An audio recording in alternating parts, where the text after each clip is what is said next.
सभी के प्रति मंगल कामना के साथ मैं कृष्ण गोपाल पांडे आपका स्वागत करता हूं।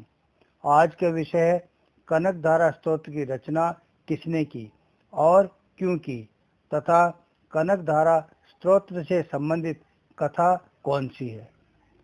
यदि आप इस सब के बारे में पढ़ना चाहें तो डिस्क्रिप्शन में पढ़ सकते हैं। कनकधारा स्तोत्र देवी लक्ष्मी से की गई प्रार्थना से संबंधित श्लोकों का समूह है। इस स्तोत्र की रचना एक सन्यासी बालक जिनका नाम शंकर था और जो बाद में आदि शंकराचार्य जी के नाम से प्रसिद्ध हुए के द्वारा की गई थी।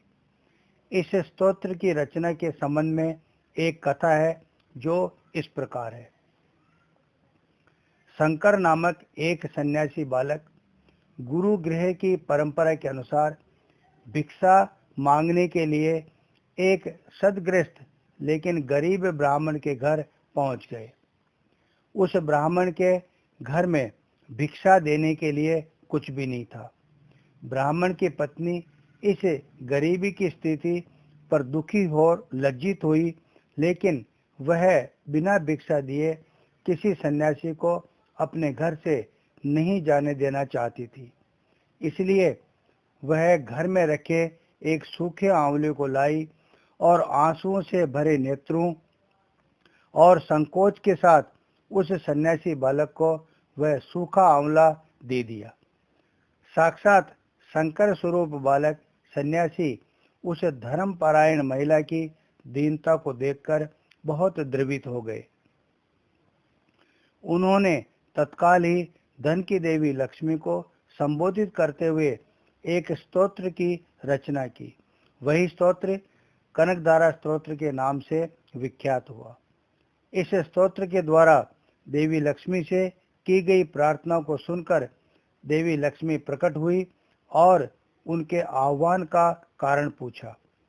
इस पर सन्यासी बालक शंकर ने उस ब्राह्मण परिवार की दरिद्र स्थिति के बारे में बताया और देवी लक्ष्मी से प्रार्थना की कि वे उस धर्मपरायण ब्राह्मण परिवार को गरीबी की स्थिति से उबार कर संपन्न, सबल और धनवान बना दे। इस पर देवी लक्ष्मी ने कहा कि इस महिला द्वारा पूर्व जन्म में किए गए पाप कर्मों के कारण इस जन्म में उसे दरिद्रता की स्थिति में ही रहना होगा।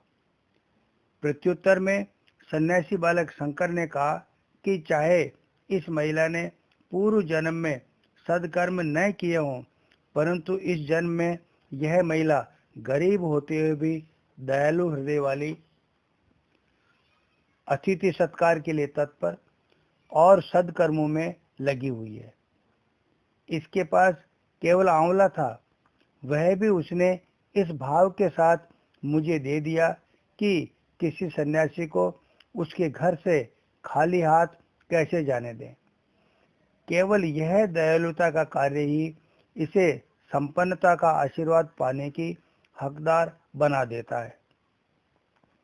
देवी लक्ष्मी सन्यासी बालक शंकर के तर्क और स्तोत्र के रूप में की गई प्रार्थना से प्रसन्न होकर उस ब्राह्मण महिला के घर पर कनक यानी सोने के आंवलों की बरसात करा दी। इसलिए इस स्तोत्र को कनकधारा स्तोत्र के नाम से जाना जाता है।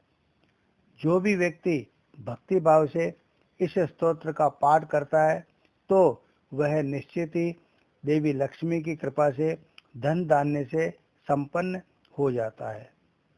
इसके साथ ही कनकधारा स्तोत्र से संबंधित कथा समाप्त हुई।